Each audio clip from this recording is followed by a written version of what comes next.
ये जो मौजूदा दौर है मेरे दोस्तों, अपनी औलाद के ताल्लुक से सीरत इब्राहीम अलैहिस्सलाम से सबक लेने की ज़रूरत है। इब्राहीम अलैहिस्सलाम की ज़िंदगी से सीखिए। इब्राहीम अलैहिस्सलाम अपनी औलाद के ताल्लुक से कितने फ़िक्रमंद रहा करते थे। इब्राहीम अलैहिस्सलाम ने अल्लाह रब्बुल आलमीन से दुआ की। देखिए क्या दुआ कर रहे हैं, रब्बि जअलनी मुक़ीमस्सलाति व मिन ज़ुर्रिय्यती। ऐ मेरे रब, ऐ मेरे परवरदिगार, तू मुझे नमाजी बना। सबसे पहले अपने लिए दुआ कर रहे, ऐ हमारे रब, ऐ हमारे परवरदिगार, तू मुझे नमाजी बना, नमाज कायम करने वाला बना, और साथ में मेरी औलाद को भी बना। अल्लाह अकबर। देख रहे हैं, कभी आपने अपनी औलाद को नमाजी बनाने के लिए दुआ किया?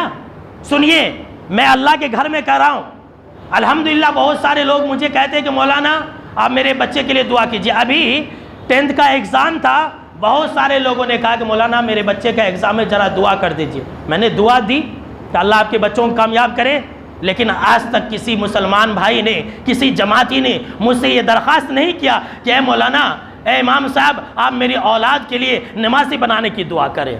किसी ने नहीं कहा। ये अल्लाह जानता है। मैं अल्लाह को हाजिर और नाजिर और गवाह बना कर कहता हूँ, मुझे आज तक याद नहीं है कि 13-14 साल के अंदर किसी मुसलमान भाई ने मुझसे ये कहा हो कि मौलाना आप मुझे मेरी औलाद के नमाज़ी बनाने के लिए दुआ करें। लेकिन लोग कहते हैं एग्ज़ाम का टाइम आता है, शादी ब्याह का टाइम आता है, लोग दुआ करवाते, लेकिन जो चीज़ ज़रूरी है उसकी फ़िक्र किसी को नहीं है।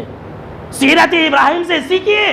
दुआ कर रहे हैं कि अल्लाह तू मुझे नमाजी बना, मेरी औलाद को नमाजी बना। अल्लाह अकबर। दोस्तों, अपनी औलाद के लिए और अपने लिए नमाजी बनने की दुआएं करो। यह हज़रत इब्राहीम अलैहिस्सलाम की ज़िंदगी से बहुत बड़ा सबक है।